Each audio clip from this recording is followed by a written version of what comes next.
Anything? Harbor to the States for treatment. And I've served at various different hospitals in the States. I never did see any real live action overseas. And, but the ones we brought back, you could tell they went through hell over it, with the injuries and all kind of stuff like that. So you were in a hospital unit. Right. In 1944. All the time. It was in there. So you graduated from high school in 1944. Went in the Navy the same year. And the Navy sent you to the West Coast to Washington State? No, I went to Great Lakes, Illinois. Went through boot camp first, and then went to Farragut, Idaho for 16 weeks of hospital corps school. And from there I went to Astoria, Oregon, then to Sandpoint Naval Air Station in Seattle. And you've told me before the name of the community you graduated from high school?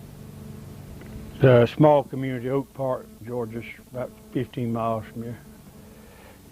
And where were you on December of 1941 when Pearl Harbor happened? How did you hear? We heard on the radio. We was at school, and we heard on the radio that Japan had bombed Pearl Harbor. And well, where was your recruiting office? Where did you go? Savannah. Savannah? Went to Macon, and then went from Macon to Savannah, and then left Savannah and went to Great Lakes. And then, when you heard about VJ Day and that had happened, where were you at that time? I was still in school. VJ Day, that was when the war was over. I was at Bremerton, Washington, Puget Sound Navy Yard.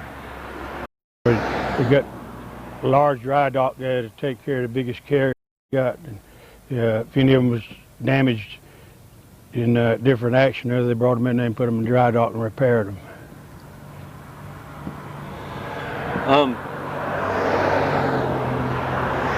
Did you enjoy traveling, enjoy seeing the West Coast? Oh, yes, sir. I enjoyed it all except for seeing the wounded. I bet. Did you stay in the medical corps? Hospital corps stayed in all the time I was in service. And you mentioned to me you left the service when? August 1950.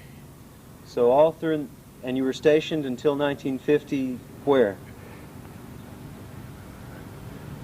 Well, like I said, left hospital corps school in Farragut, Idaho, went to Astoria, Oregon.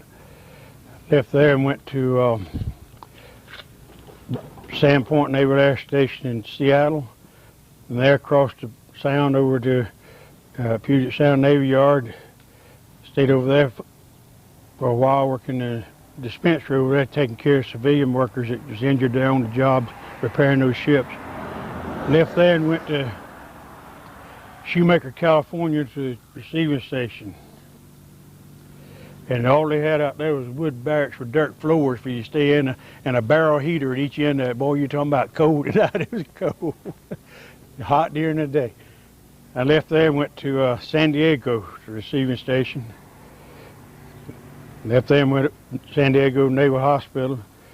Left it and went to Camp Pendleton, California, and stayed with the Marines down there better than 4 years, 1st Marine Division. And from there I got out. So upon being dismissed or leaving the Army, 1950, where did you come right back to Georgia? Right, came back home. And you mentioned to me you began to work as a mechanic at that point. Right. Had you worked as a mechanic before then? Well, during my high school days, my brother, he did a lot of mechanical work on cars and trucks and things like that. And during high school, I'd piddle around out there with him, you know, and help him, and kind of got the knack of things. And then came down here and then went to school or GI Bill, GI training, you know, they pay you. You was married and they'd pay you $90, I think, a month to go to school on GI Bill, and they furnished me a big set of tools and all that stuff, you know, free of charge. And from there, I just kept right on doing mechanic work till I went to the Georgia State Prison as a correctional officer and retired from there December 1st, '89. And then I came home, got tired of sitting around, told my wife we had to do something, so we got in the flea market used furniture business. And that's Williamson's Furniture and Flea Market here. Right. And so you've been operating about 5 years from here? No, we were over at McCord's on 280 over there, was renting. And we moved over to Rabbit's truck stop and rented over there in September the 1st of last year. I told my wife, I said, this ain't getting it, paying all this rent, about $180 a month rent. So we came up here and bought this place from Mr. Bibb Morris down at Lyons. And we've been up here since last September. And what's your wife's name? Sabra. And maiden name? Rowell. And do you have kids? She and I don't have any, but I have some by my first wife. I see. Can you tell me about your first marriage? Yeah, it was June the 7th, 1947. And we have 4 kids, 2 boys, 2 girls.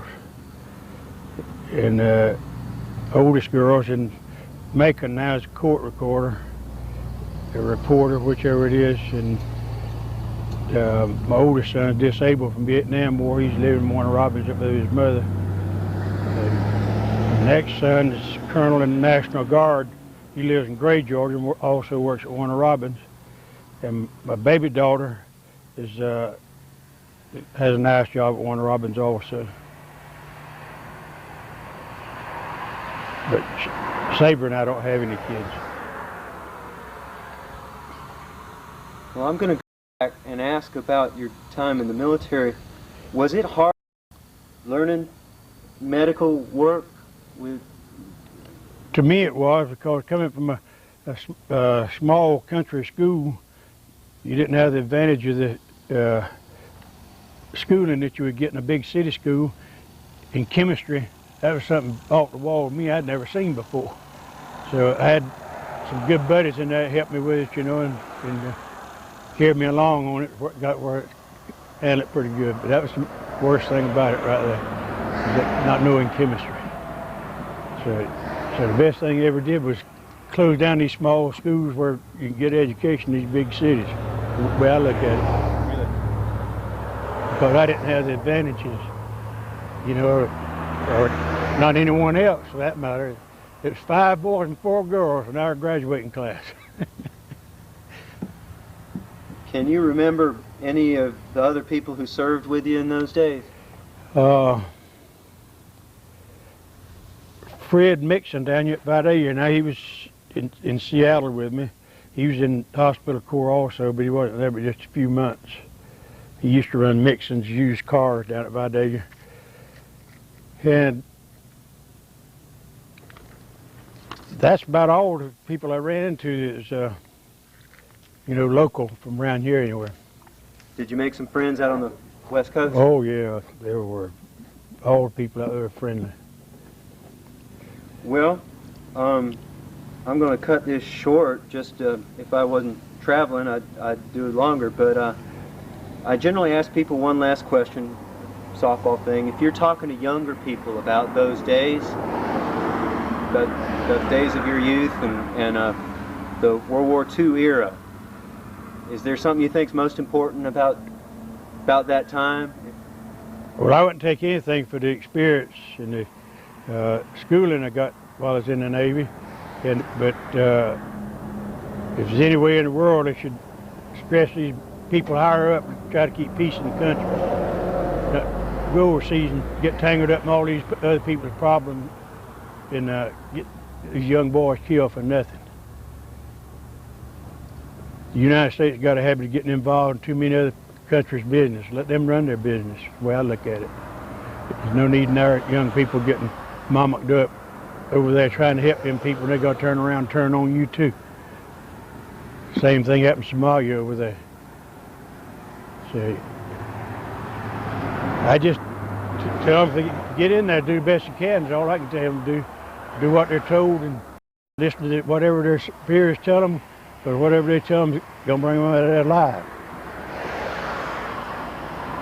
Well, I've asked my last question. Is there anything you care to add to this World War II Oral History Project? No, not right offhand, I don't reckon. Well, thank you very much for speaking with me this morning. You're welcome. Hope I've been some help to you. You sure have.